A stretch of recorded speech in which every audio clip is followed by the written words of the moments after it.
Otrkārt, tendence sēriju veida dzīvokļu tirgu ir stabili lēni augšupejoša. Pirmajā pusgadā varēja novērot 2 līdz 3% cenas pieaugumu. Redzēsim, kā būs gada kopumā, bet arī Centrālās statistikas pārvaldes mājokļu cenu indeks ir jau no 2010. gada ar augšupejošu tendenci ar izņēmumu 2014. gadā, ko ietekmēja termiņu uzturēšanās atļauju politikas izmaiņas.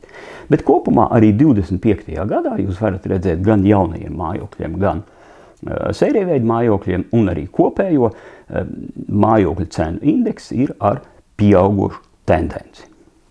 Nākošais rādītājs ir ļoti būtisks. Tas ir izsniegtie kredīti mājasaimniecībām mājokļu iegādēji. Un šeit mēs varam redzēt, ka 24. gada beigās jau varēja prognozēt, un bija 24. gads vēl bija samērā bez lielas izaugsmes, tad 25. gadā jau varēja redzēt būtisku izsniegto kredītu apjomu pieaugumu, it īpaši kaut kur aprīlis, marts, aprīlis, maijs, pēc tam nedaudz samazinājās, bet to nekādā gadījumā nevarētu noteikti nosaukt par kādu krīzi vai samazināšanos. Nē, kredīti tiek izsniegti diezgan daudz, stabili un pieaugums salīdzinot ar 24. gadu, 25. gadā ir ļoti būtiski redzams. Tātad bankas, protams, pamats ir šīs te Eiribor samazinājums, un bankas ļoti labprāt finansē mājokļu iegādi.